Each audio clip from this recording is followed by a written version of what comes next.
What's going on, guys? JP back at you once again, bringing you guys day number 26 in my 10th annual 31 Days of Horror, a series in which we watch and review 31 horror films in 31 days, all during the month of October, leading right up to Halloween. And continuing along with the reviews here, we have finished up Severin, finally, and now we're moving to the final company that we will be tackling, and that is Vinegar Syndrome. So there will be 6 days of Vinegar Syndrome instead of the standard 5 that we've been doing because of the 31st day of the month. And yeah, so to kind of talk about Vinegar Syndrome a little bit, probably my favorite company right now releasing movies, and I feel like they're just getting better and better and better as time goes on.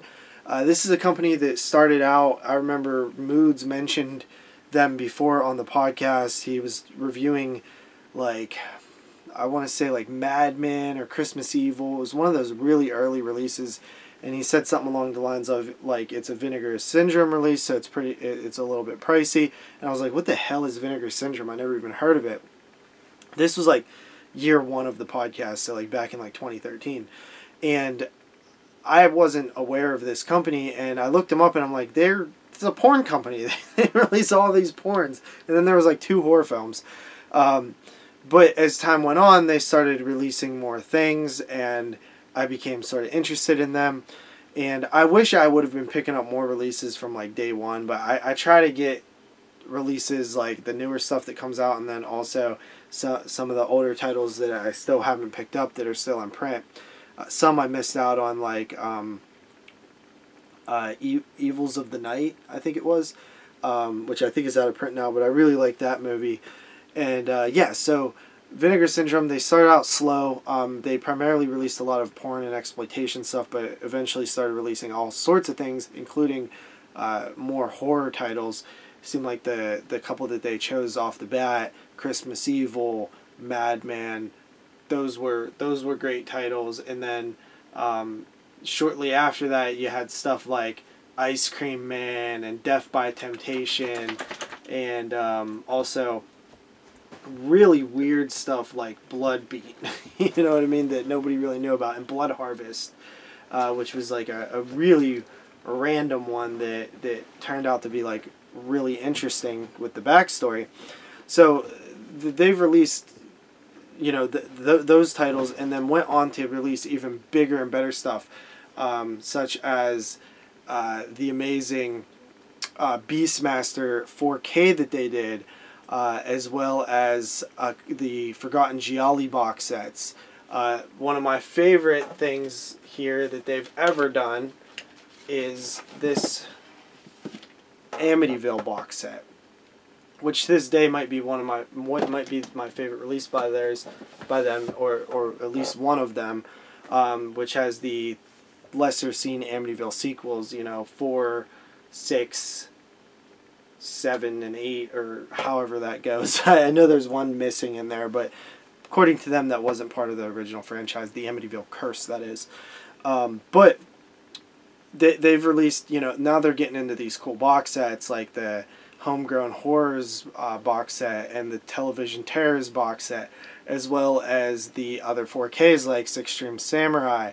They have a release of Trauma, Dario Argento's Trauma, and a version that we've never had fully released in the way that it's being released, as well as the Ticks 4K, which I'm like cannot wait for. I love Ticks. It's actually shipped out today, so I'm pretty excited about that. But they've done such a good job, and they put out so many weird movies like Corpse Grinders that is just this movie it's a very weird movie. Not that many people had probably seen it. They put out a lot of movies that are they have a mix of things. They have their really obscure movies that nobody's really seen and are bad, but then they have these little gems like Demon Wind, right, that nobody really seen. It was only on VHS. Nobody, when I say nobody's really seen, I mean since like VHS, you know.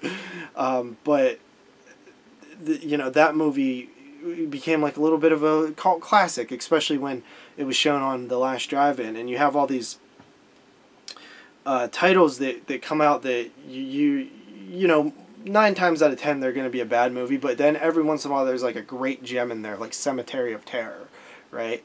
And I just love the exploration of film, and I feel like Vinegar Syndrome does it better than any company. They find these gems out there, and even the stuff that's not gems, like the stuff that's like kind of trashy or bad, it has its place, and they clean them up so well that it almost makes you enjoy the movie more. Like, Vinegar Syndrome's transfers are some of the best in the game. They might be the best in the game. And I love that about them. And I just think, I just love the company. They have put out so much stuff that I've enjoyed, that is obscure and weird and stuff that I had never seen before, never even heard of.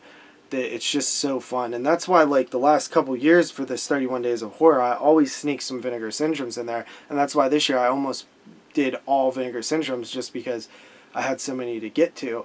But yeah, they're just a great company. They do a fantastic job. I absolutely love them. And they actually take a lot of my money, because they do a lot of their, like, packages. And, like, usually, like, sometimes I'll just be like, all right, I'm not getting a package. I'm not going to get their package. Then I'll see, like, their package, and I'll be like, damn it, I want all this stuff, so I'll get the package. Like, I think I got, like, the last 3. But I love their last Black Friday sale that they did. Picked up a bunch of stuff, and they had a really good package there. The televised horrors, or was it the halfway to Black Friday? I think it might have been halfway to Black Friday. Homegrown Horrors box set. There was a and this release right here, which, speaking of which, let's get into it. The film I'm reviewing today is Scanner Cop from the year 1994. This is a box set that was included with, I believe it was like the halfway to Black Friday sale, and it has 2 films, Scanner Cop 1 and Scanner Cop 2, The Showdown, and it's in this really, really awesome box set here. So the box set is this standard sort of slip box, and then inside it you have your 2 titles, and inside that, inside the slip covers, you have the regular Blu-rays here, or the 4Ks. There's actually a 4K set. There are Blu-rays included as well, but this is Scanner Cop 1994. Pretty cool slipcover, but I really like the art to this, the 4K. First of all, let me just say the 4K transfer is really good on this, as you would expect from Vinegar Syndrome. I cannot wait to see their TIX transfer, because the Blu-ray looked good, but it wasn't like amazing or anything that all the films put out, so I'm curious to see if they've did even better on that. But yeah, Scanner Cop. Probably be a little quicker with this one since we already took up so much time, but Scanner Cop is a sequel to the Scanners films, but it's kind of its own separate, it's like a spin-off. So you had Scanners 1 by David Cronenberg, which is considered a classic. I'm not really a huge fan of it. Scanners 2 and 3, which to me were like sort of like almost like X-Men movies, and they were more like sci-fi action-y than horror. And those were, I thought they were pretty decent. A lot of people don't like them. And then they do another series, this Scanner Cop series. And the first one here, Scanner Cop, is set in the world of scanners. The scanners exist, and it's referenced. And basically, it follows, it opens up with this father and his son who are scanners. And the father is like losing his cool.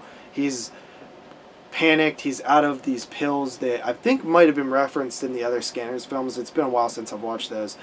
That stop the scanning thing from happening. And he's out of them, and he starts going nuts with all this like telekinetic powers and stuff, and he goes crazy. And he got these little heads popping out of his head, which was crazy. And you know, basically a police officer takes a little boy in and raises him as his own, and eventually he becomes a police officer himself, and he's working on the force, but he's a scanner. But he's not a bad person. He's like the hero of the film, the protagonist. And then you have this other guy played by Richard Lynch, who it's funny because there's this joke that I didn't know who Richard Lynch was for a really long time. Turns out I've seen like a ton of movies that he's in, including this one now. And he's a really fun cult actor. He's been in tons of stuff. Full Moon, Puppet Master 3. I mean, there's just so much movies he's been in.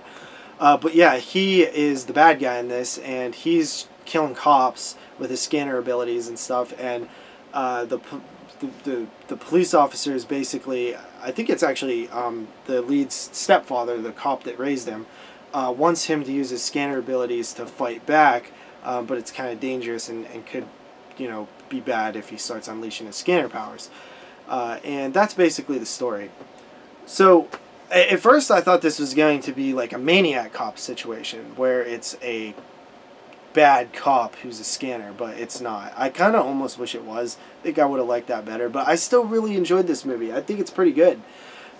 There's some really good scanner action in there. There's some good effects and stuff, especially the opening has a really awesome effect. There is a head explosion, which you expect out of a scanner film. And there's actually this really, like, unintentionally funny scene where they're trying to do, like, a, you know, the sketch artist who does the, you know, what does this person look like, and they sketch it down and create, I forget what those are called, but they're doing that, but on a computer, you know, because it's the 90s. And the scanner cop starts using his scanner abilities to, like, hit all the, like, to make it in the, like, basically Microsoft Paint. And it's, like, the most unintentionally, like, hilarious thing, because he's, like, going nuts. I'm not going to make Scanner's faces because I'll look like an idiot, but you know the Scanner's face. He's going crazy, and the screen's just making up this,